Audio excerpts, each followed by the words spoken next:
Good morning E39 source, it's Paolo here from the UK. Finally getting around to filming my introduction to my BMW M5. Give you some details about the car. So it's a March of 2000 build, finished off in beautiful Silverstone. As far as I'm aware, apart from Ryan's car, this is the only other Silverstone E39 on the source. So yeah, March of 2000 was the build date. I'm the fourth owner. First owner took it to 50,000, second owner took it from 50 to 95, third owner from 95 to 101, and that's where I inherited the car. And as I say, I've put about 5,000 miles on it in that time, which I know isn't very much, but there's basically reasons why I wanted to make sure the car was cosmetically and mechanically sound before I started putting miles on it. Doing all those little jobs, and I'll go through those one by one with you. As I say, it had to be Silverstone, was not going to really accept anything else. I guess second choice would have been carbon black, and maybe an Avis or Le Mans as a third choice.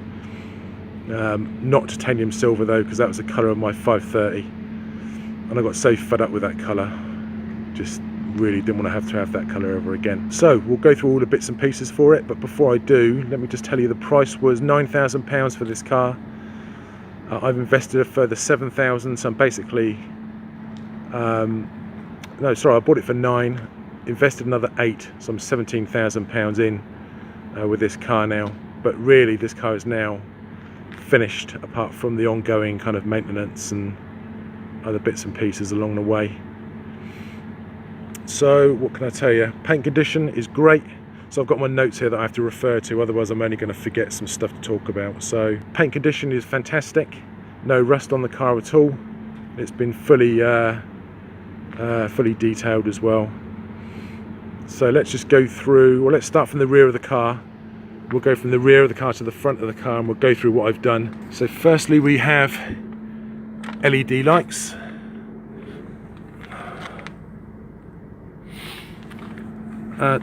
Toolkit, as you would expect, is fully stocked. One repair I had to do to the car was the trunk harness. This had not just one or two, but sort of several wires, and a couple of them were broken in or fractured in two places. So that was fun trying to solder all those together. Absolute nightmare. Upgrades to the car. Probably did the best thing you could do for an audio setup as far as I'm concerned, which is put in a media bridge. So you can see the media bridge there. You can see my iPod. Fantastic way of accessing all your songs via your steering wheel controls. So you can access it via your albums, your artists, the songs themselves. Really phenomenal bit of kit. I had to replace the BM54 amplifier here because that had fried itself, and I'll talk about the brief reason why that was later in the video. But yeah, essentially that's the trunk. Upgrades from the back have been, or I replaced it with a new M badge because the actual colours on the old one were beginning to fade. I got these lovely number plates made up. They're metal number plates, and I really like these cool holders as well, these M Sport M Power number plate holders. The rear bumper has been painted, as there was a few marks on it. I followed Ryan's advice and did the rear diffuser and painted that black. Love the contrast it gives against the Silverstone. Really nice touch. I know it still has the pre-facelift lights, but actually on this colour car I actually like them. I guess if somebody gave me like the newer ones, I'd probably put them in, but to be honest, on this colour car I'm quite happy with the pre-facelifts on these. The car has had a muffler delete. Loving the tips on those. Let me know what you guys think. As for a muffler delete, I think it's the way to go personally. The company I went to did the staggered setup for me as well. To me personally, I think it's a great way to go. You know, it's cheap. You get to choose your tips you want on the end of the car, on the end of the exhaust. You lose loads of weight from the car, and it just sounds awesome. You know, for me, it's definitely the way to go. I guess the one negative for me was the cold start on this car is quite loud, and the neighbours weren't really too happy for the first couple of minutes when the car started up. So I went to a company called Evolve here in the UK, and they did a cold start delete, So basically they use a software upgrade and they remove the cold start on the car, so now it just starts up normally, which is phenomenal. But also one of the great things about getting to this company is they also do a software upgrade on the car as well, so it takes it from, or increases the BHP on the car. They also increase the limiter on the car, so it goes from a 7200 now to 7400 red line, and it also, they take the top speed limiter off the car as well, so now it'll go whatever it goes to, 180 I guess, give or take. And actually going to this company called Evolve, the great thing was they actually run it on a dyno. Now I know you can do software upgrades, and you can get people that come out with mobile vans and do the software upgrade for you. But the most gratifying thing for me personally was actually taking it to Evolve. When they do 3 runs on a dyno, I'll try and insert a dyno clip here if I can.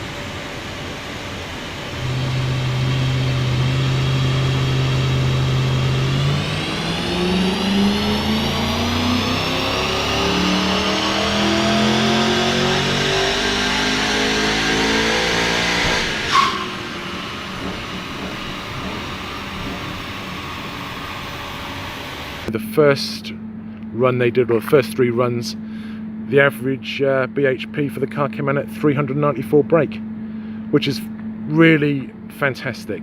That means it hasn't lost one single brake horsepower, you know, and I've done lots of kind of maintenance that you need to do to these cars, so it's really gratifying to see that the car was still running at its maximum power after 18 years. The software upgrade takes it from 394 to about 413 brake horsepower, and they said, you know, the car's in phenomenal condition. They said it's a really, really strong engine. So that was great to have that kind of verified. And let's just go to the interior of the car, and I'll talk about some of the things that I've done. In fact, let's just focus on the rear wheels here. So essentially the car's had new tyres, which are the Michelin Pilot Sport 4s. The wheels have been reconditioned, new centre caps, new stickers, new M sticker, new lug bolts. They've done a great job, I thought, of that. We'll also talk about the gas cap rust. There is little minor bubbles there that you can see. That's never really got any worse in my ownership of the car. New gas cap as well. The car has had rear wishbones, rear upper control arms, and yeah, I think that's all we can talk about for the back there. Let's just go into the interior of the car now. And let's just talk about my my detailing regime. So when I purchased this car, I actually removed everything from the interior. So removed the rear deck, all of the seats came out, the door cards came out, all of the center console trim came out, the rear sun visors came out, and really I just detailed it from the top down. So started with brushing the headliner to loosen any potential dust, and then moving all the way down, and then eventually finishing with shampooing the carpets, and obviously reconditioning all of the leather on the seats, cleaning it, reconditioning it. And it also gives you a great opportunity to kind of get under the seats and clean all that metal work under the seats, because that gets quite dusty and dirty. We replaced the we repaired the rear view mirror because it had the bubble, which is the common fault with these with these mirrors. Also had, so the problem with the BM24 amplifier blowing up was the fact that there was actually a wire that was actually shorting out on a piece of metalwork behind the door card. So that was causing the audio setup to kind of pop and bang, and eventually that popping and banging just sent the amplifier into a bit of a tailspin, and eventually it just blew up. Other things I've done, I've put in the LED interior lights, which is a nice touch. Yeah, let's go into some other little details here. So we've had a 16:9 nav screen in off eBay, fantastic condition. Purchased the buttons from BMW because they're a little bit marked up. We bought the center console trim, which is the common bit which kind of gets a bit marked up there. We've had a new ZHP gear knob, the new center storage tray, new cup holders. The ZHP gear shifter knob, that was actually, I actually did a short shift on this as well, which comes from the E60. Really a great upgrade. Really happy. I guess there's only one, when it gets cold, getting it into second gear can be a bit notchy, but once it warms up it's phenomenal. Really nice touch. Also put in these aluminium pedals. I tried to get the ones from BMW, but that proved to be a bit tricky, getting them sent over from the States to the UK. So I went with these Chinese aftermarkets, and I'm really happy with them. I think they look really cool. They're only about £35. So yeah, that was a nice little upgrade. Also put in new kick seals as well. So it's all about the details with me. So these 4 kick seals for the car purchased are about £15 each, and they really tidy up the door. Before I purchased the car, the previous owner bought new. These were split, which is also a common fault. So he actually replaced the those gaskets, those door gaskets. How can I forget? Upgraded steering wheel. So I bought this, another eBay purchase, amazing condition. Used my technique for bringing up the M stitching. I think the airbag was about £30, so about £180 all in, and it's a really nice upgrade. New side marker lights from BMW. Also repaired the washer, which had a faulty leaking pump.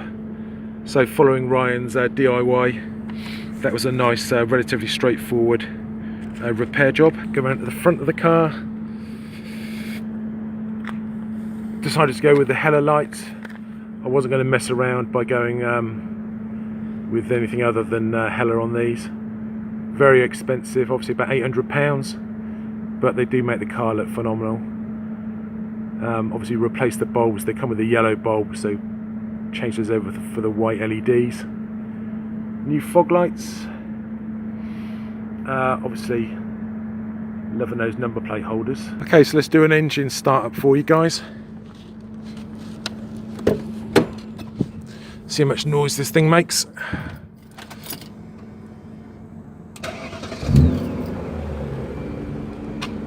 That sounds phenomenal.